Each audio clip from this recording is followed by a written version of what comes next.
محترم خواتین و حضرات، اس وقت میرے ہاتھ میں ایک خوبصورت شعری مجموعہ ہے جس کا نام ہے تمہارے لیے۔ تمہارے لیے کی شاعرہ ہیں تحسین روزی صاحبہ۔ تحسین روزی صاحبہ نے شعائے آغاز کے عنوان سے اپنی بات تحریر فرمائی ہے۔ آئیے محترم اور معزز خواتین و حضرات، محمد شکیل خان شکیل سہسرامی کی آواز میں تحسین روزی صاحبہ کے الفاظ ملاحظہ کرتے ہیں۔ تحسین روزی صاحبہ لکھتی ہیں، شاعری فکر و فن اور احساسات و جذبات کے اظہار کا بہترین ذریعہ ہے۔ شاعری فکر و فن اور احساسات و جذبات کے اظہار کا بہترین ذریعہ ہے اور فنون لطیفہ میں ایک امتیازی فن۔ ظاہر سی بات ہے کہ اس ذریعے، وسیلے اور اس پاکیزہ فن پر کسی کی شخصی یا صنفی اجارہ داری نہیں ہو سکتی۔ اگر اس سے صنف قوی کو کام لینے کا پورا حق حاصل ہے تو یقیناً صنف نازک کو بھی اس سے فائدہ اٹھانے میں کوئی فطری قباحت اور اصولی رکاوٹ نہیں ہو سکتی، کیونکہ قدرت نے انہیں بھی بہرحال دل و دماغ سے نوازا ہے اور فنی مشق و ریاضت سے آگے بڑھنے کا حوصلہ دیا ہے۔ عام طور سے یہ بات کہی جاتی ہے کہ چاہے نثر میں لکھنے کا معاملہ ہو یا شاعری میں، بہرحال ایک عمر آنے کے بعد ہی باقاعدہ تصنیف و تالیف کی ترتیب و اشاعت کی طرف دھیان دینا چاہیے۔ ہو سکتا ہے یہ بات اہمیت سے خالی نہ ہو، لیکن جہاں تک میرا خیال ہے، ایسے مشورے میں انتظار کا جبر ضرور شامل ہو جاتا ہے، جس کا کوئی فطری جواز نہیں۔ اصل چیز خود اعتمادی ہے اور کام کو متوقع سہولتوں پر نظر رکھتے ہوئے منصوبہ بند طریقے سے آگے بڑھانے کے لیے بروقت توجہ۔ اور یہی توجہ ہے کہ میں نے یکگو نہ ہمت اور حوصلے سے کام لیا ہے۔ میرا پہلا شعری مجموعہ حاضر ہے۔ میں نے اپنے اس مجموعہ کا نام رکھا ہے تمہارے لیے۔ یہ اس مجموعہ میں شامل ایک نظم کا عنوان بھی ہے۔ کہنے کی ضرورت نہیں کہ شاعری کا ایک مقصد و پیغام بھی ہوتا ہے اور اس کا ایک خطابی مرکز و محور بھی، اگرچہ ہم اپنے جذبات اظہار کی تکمیل کے لیے شعر و سخن کا عمل اختیار کرتے ہیں، مگر بہر صورت جو کچھ کہتے ہیں وہ ماحول و معاشرہ اور افراد و جماعت کی ضرورت، ان کے جذبوں اور ان کی حالتوں کو مد نظر رکھ کر ہی کہتے ہیں۔ یہیں سے آپ بیتی اور جگ بیتی کے محسوساتی فاصلے میں کمی لانے کی کوشش آغاز پاتی ہے اور اس میں کامیابی ناموری اور شہرت و مقبولیت کا باعث بنتی ہے۔ اگر ایسا نہ ہو، شاعری خیال و خطاب کے محور و مرکز سے بیگانہ ہو، مقصدی لحاظ سے محض اپنے لیے محدود و محصور اور افہام و تفہیم کے رعایتوں سے عاری ہو، تو پھر اس چیز کے سوا بھلا ہمیں کیا مل سکتا ہے جسے ترسیل کا المیہ کہتے ہیں۔ ایسی شاعری میرے نزدیک کوئلے کی وہ دلالی ہے جس میں ہاتھ کالے کے کالے ہی رہ جاتے ہیں۔ میرے خیال میں اس داغ سے شاعری کو بچائے رکھنا ازحد ضروری ہے۔ محترم خواتین و حضرات، ابھی آپ تحسین روزی کے الفاظ سن رہے ہیں۔ آواز ہے محمد شکیل خان شکیل سہسرامی کی۔ تحسین روزی صاحبہ اپنے شعری مجموعہ تمہارے لیے کے اگلے پیراگراف میں لکھتی ہیں، آج کا دور تانیثیت کے فروغ کا دور ہے اور یقیناً اس میں حصہ لینا اور اسے آگے بڑھانا نسوانی دنیا کا ایک اہم فریضہ ہے۔ میں نے بھی اپنی علمی کم مائگی کے باوجود اس راہ میں آنے کی ہمت کی ہے اور مجھے ایسا لگتا ہے کہ یہ وقت کی ایک پکار ہے جس پر ہمیں لبیک کہنا چاہیے اور بہت ساری باتوں کے امکانات نظر انداز کر کے اور بہت سارے تجربات کو ناقابل اعتنا تسلیم کر کے اپنا کام کرتے رہنا چاہیے اور یہ احتیاط برتنی چاہیے کہ آوازوں کی بھیڑ میں ہمارے حوصلے اور عزائم گم نہ ہونے پائیں۔ فکر و فن میں مصروف مجھ جیسی نوعمر شاعرات کو محض جذبات نگار کہہ کر کوئی اپنی بات ختم کر دینے میں عافیت سمجھے تو اسے تھوڑی دیر کے لیے تسلیم کر لینے میں مزید وقت کی بربادی سے نجات کا فائدہ ضرور ہے۔ جہاں ایک طرف یہ سچائی ہے کہ فنی اور عروضی لحاظ سے شاعری کا عمل ایک بہت ہی مشکل اور ریاضت طلب عمل ہے اور اس پر تشفی بخش عبور پانے کے لیے ایک عمر چاہیے، وہیں دوسری طرف یہ بھی ایک حقیقت ہے کہ شاعری جذبہ و فکر کی وہ قندیل ہے جو دست حنائی سے جب روشن کی جاتی ہے تو اپنی ایک الگ ہی شان اور اپنا ایک منفرد انداز ضرور پیدا کرتی ہے۔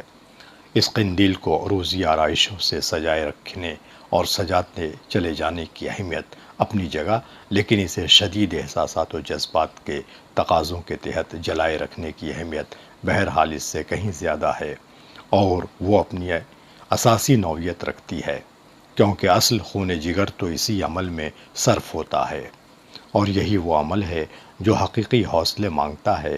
اسی کی بدولت سخنوری کی فضا میں ایسا ممکن ہوتا ہے کہ جس کی پرواز جہاں تک ہوتی ہے وہ وہاں تک پہنچ پاتا ہے، اور متوازن تنقید اس کے حوصلے کا سامان بنتی چلی جاتی ہے۔ تحسین روزی صاحبہ آگے لکھتی ہیں کہ تنقیدی احتسابات کی ضرورت اور عروضی تجزیات کی اہمیت سے انکار ممکن نہیں، لیکن اسے یک طرفہ اور غیر متوازن سخن گیری کی روش میں فرق لائے بغیر فروغ بدامہ افادیت کا حامل نہیں کہا جا سکتا۔ صنف نازک کا معاملہ یقیناً صنف قوی سے مختلف ہے کہ وہ نسبتاً زیادہ جذباتی ہوتی ہیں اور اسی لیے بے حد گمبھیر بھی۔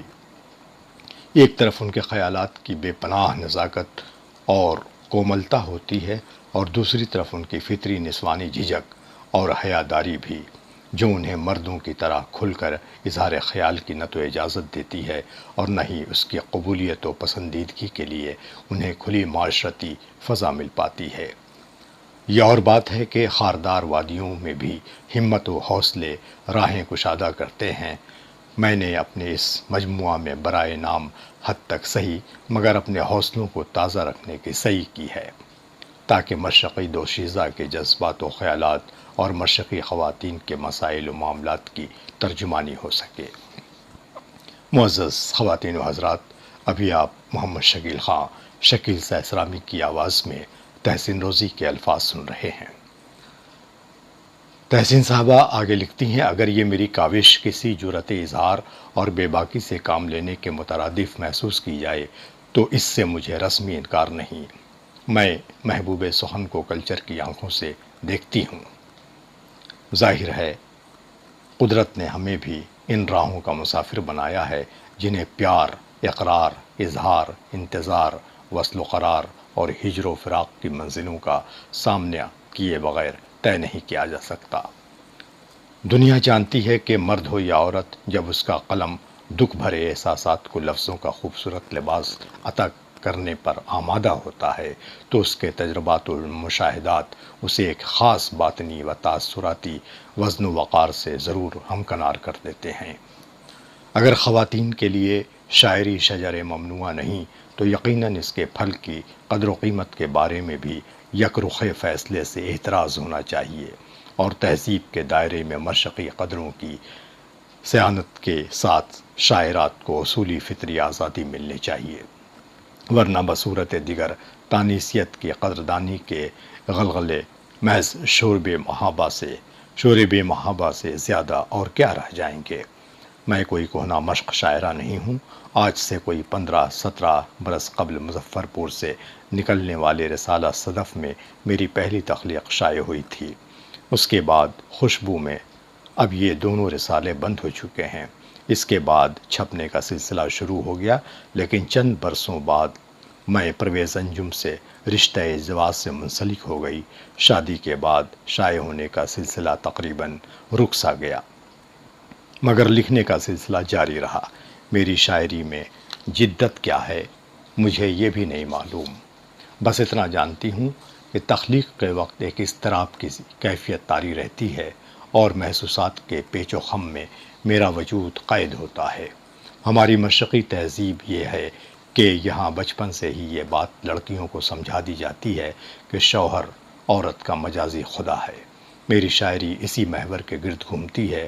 اس میں نہ تخیل پردازی ہے، نہ تصنع و بناوٹ، نہ تشبیہ و استعارات کی کار فرمائی، بس سیدھے سادے الفاظ اور سہل زبان میں اپنے محسوسات و جذبات کو شعری قالب میں پرونے کی کوشش ہے۔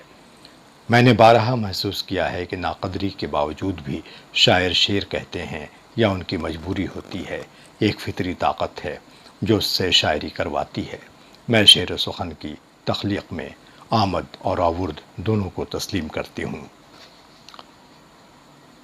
تحسین صاحبہ لکھتی ہیں کہ مجھے احساس ہے کہ شعاع آغاز کے تحت میری باتیں ذرا طول پکڑتی جا رہی ہیں۔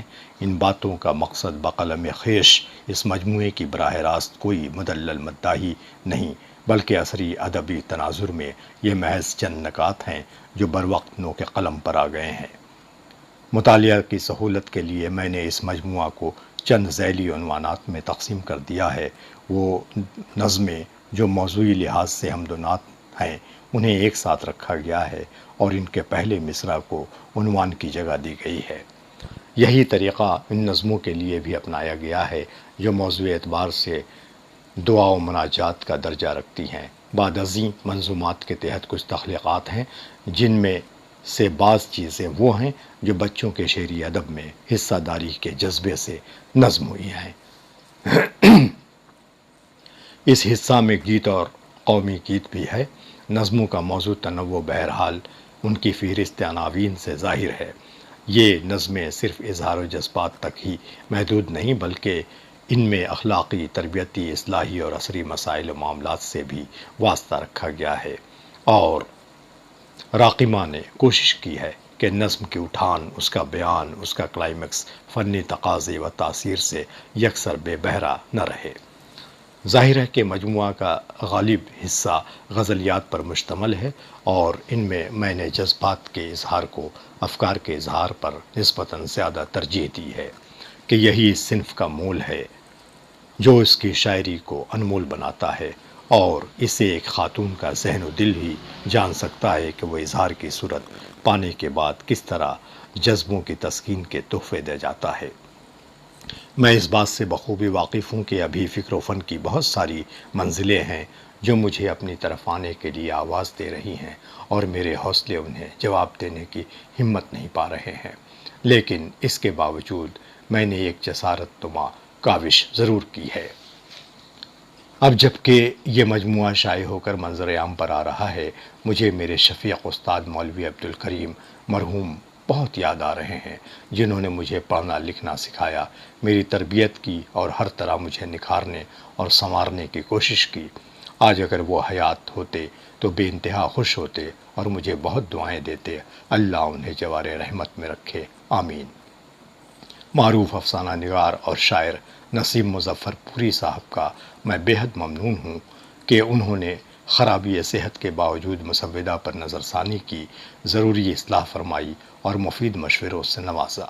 نئی تشکیلات کے معتبر شاعر قوس صدیقی صاحب نے میری اصلاح اور حوصلہ افزائی کی، میں ان کی بھی بہت ممنون و مشکور ہوں۔ جناب امتیاز احمد کریمی، سیکریٹری بہار اردو اکیڈمی، جناب شنکر کیموری، آکاشوانی پٹنہ، جناب سید ضیاء الرحمن ضیاء، جناب پرویز عالم، سیکریٹری علمی مجلس بہار، جناب قاسم خورشید، جناب حسن نواب حسن، جناب آر پی گھائل صاحب کی بھی مشکور ہوں، جنہوں نے مجھے عزیز رکھا اور میری حوصلہ افزائی کرتے رہے۔ نئی نسل کے معتبر قلمکار، صحافی اور چھوٹے بھائی نور السلام ندوی کا شکریہ ادا کرنا ضروری سمجھتی ہوں، جنہوں نے کتاب کی تربیت و اشاعت میں میری بڑی معاونت کی اور کتاب پر واقعی تبصرہ تحریر کیا جو اس مجموعہ میں شامل ہے۔ جناب میر سجاد اور محترمہ تبسم ناز صاحبہ کا ذکر اس لیے ضروری ہے کہ ان دونوں حضرات نے ہمیشہ اور ہر موقع پر میری حوصلہ افزائی کی اور دعاؤں سے نوازا۔ آخری پیراگراف میں تحسین صاحبہ لکھتی ہیں کہ علامہ جمیل مظہری نے ہر دل میں بقدر پیمانے تخیل خودی کے سرور کی جو بات کہی تھی وہ شاید یہاں بھی ہے۔ علامہ ہی کے لفظوں میں یہ فریب پہم صحیح، مگر ایسا فریب پہم ضرور ہے کہ اگر یہ نہ ہو تو دم نکل جائے آدمی کا۔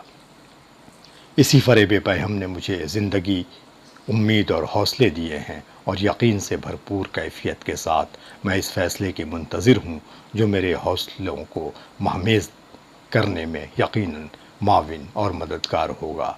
تحسین روزی مجموعہ تمہارے لیے۔ محترم خواتین و حضرات، ابھی آپ محمد شکیل خان شکیل سہسرامی کی آواز میں تحسین روزی کے الفاظ سن رہے تھے۔ انہی کے الفاظ کے ساتھ یہ سلسلہ ختم ہوتا ہے۔ خدا حافظ۔